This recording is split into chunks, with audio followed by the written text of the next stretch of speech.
I'm Peter Tunney. I'm an artist, born September 1st, 1961, 9:32 a.m., Georgetown University Hospital. Bam.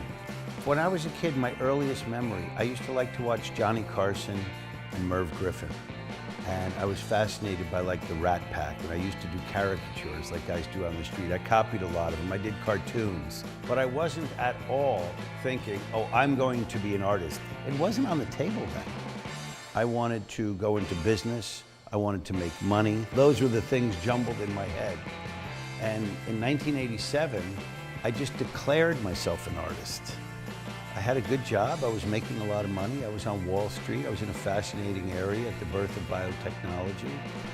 I think I did it because I had this kind of amorphous idea in my head of what the artist life was like. I think it was a lifestyle choice for me. And so when the stock market crashed in 1987, I thought this is a good seminal event. I'm going to declare myself an artist.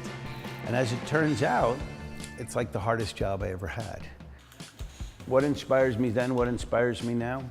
I think it's the same thing. It's just the world around me. There's no giant secret. You know, I walk down the street and there's a crushed pack of cigarettes. I think, oh, we can make art out of that. I get inspired just by paying attention. And because I've lived this life now for 30 years, I look at stuff that you don't have time to look at because I don't have a job. I just try to come here, not crash the car, have materials. I'm going to go downstairs at the end of this interview and I'm going to begin making something. One thing I have found is that if I'm trying to be clever, if I'm trying to be cute, if I'm trying to make something that you will buy, I end up just making a piece of crap.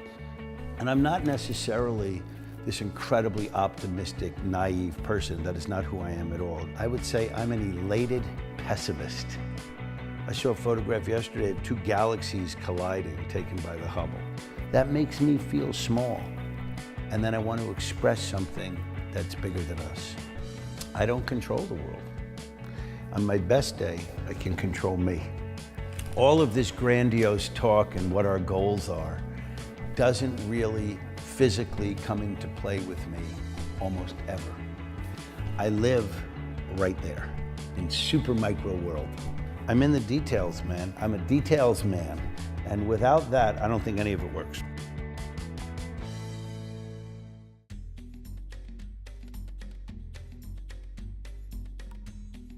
Hey guys, Josh Horowitz here, going behind the screens for iPic Life with Mira Sorvino, Academy Award winner and star of Sony Crackle's Startup. Mira, thanks so much for stopping by. Thank you for having me. I love all of your work here, this amazing career. This film follows you around to this day, as well it should. Romeo and Michelle's high school reunion. Yes. Does it still tickle you when people bring it up? Because it must come up almost every day. I do love it, because you know what? I feel like I was in something that had a long-lasting impact, and people cherish it in a way. Yeah. And it's this sort of pay into like being yourself authentically and not caring what other people think ultimately. You're currently starring in Startup on Sony Crackle, which is a free streaming service. Where do you fit into this very cool ensemble? You have Ron Perlman and Adam Brody, Eddie Gavegi. I am an investigator from the NSA, Rebecca Stroud. She is there to try and get them to crack their secrecy so that she can follow some terrorist activity that they're trying to prevent. And she uses extreme tactics to try and manipulate all of them into giving her what she wants. Basically, her verb is to threaten. Nice. If she had one verb, it's threaten.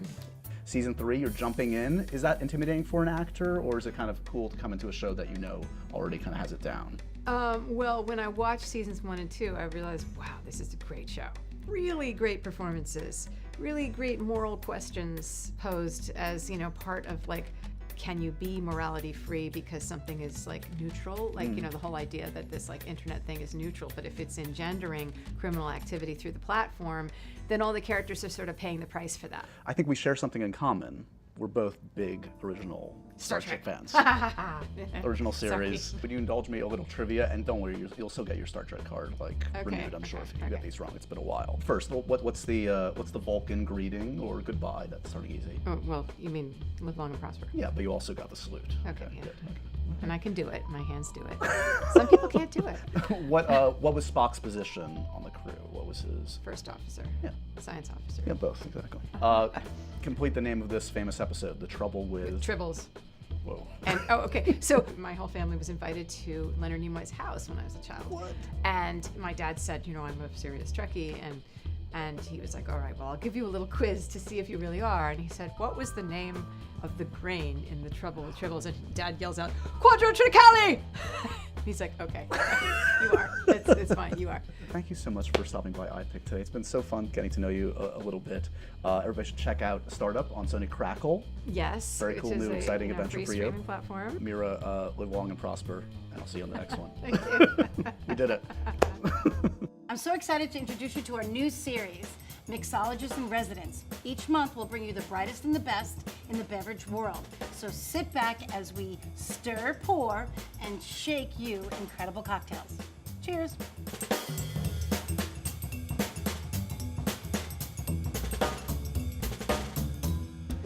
Hello, my name is Joe Dietrich, and today we're going to be preparing a tequila-based cocktail wonderfully suited for the season, called El Revolucion.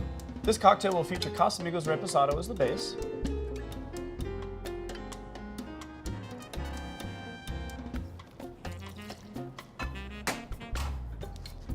some fresh squeezed lemon juice, to add a little bit of acid, and help bring out some of those flavors in the tequila, as well as a house-made cinnamon syrup, and then our seasonal fig and raspberry puree. 2 bar spoons should do the trick. Now we're gonna add ice and shake.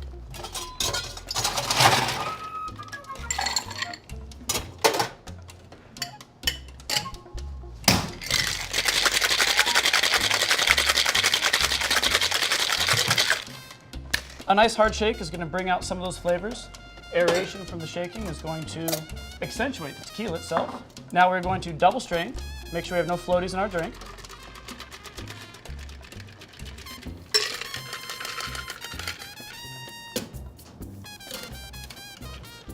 And we're gonna add our garnish of fresh raspberry and fresh fig.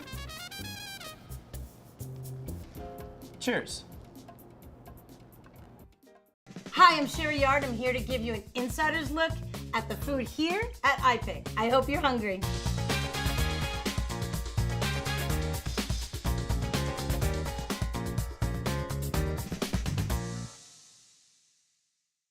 Okay, movie lovers, backed by popular demand, you've asked for him, iPic's very own executive pastry chef, James Rosal. So I'm so excited that you're back. What are you gonna make today?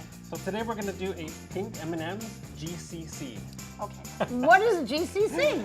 GCC is a gooey cheesecake cookie. Where does the cheesecake come in? We're gonna fill the cookie with a cheesecake filling, enrobe it, bake it, so when you break into that cookie, you have a nice, creamy cheesecake surprise. Okay. So we're gonna start first by creaming our butter and our sugar. Butter makes everything better. Yeah. I'm telling you. Butter and sugar. Get that going.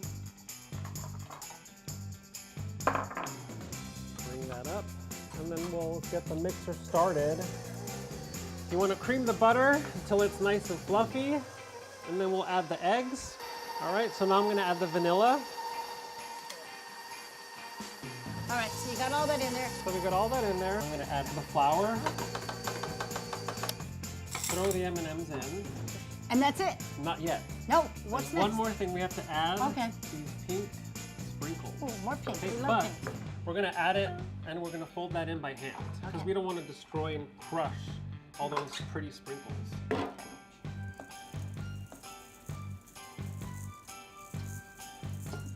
Fold them in nice and gently. All right, so I'm gonna scoop. Yes, and remember, this isn't just a cookie, it's a cheesecake cookie. Oh my gosh. We have our little spears of cheesecake. What you want to do is you want to flatten the cookie just a little bit because you want to completely enrobe. Oh, Here we that's go. so good. And you're just going to very carefully enrobe that cheesecake. So see, the cheesecake is nicely Hidden. So now we're going to bake these in the oven until they're lightly golden brown, and then we'll show you what Okay, they here we look go. like on the In- inside. Okay, this one's for you, and this one's for us. Yeah. Friends share cookies. For you, for me. Cheers, cookie cheers.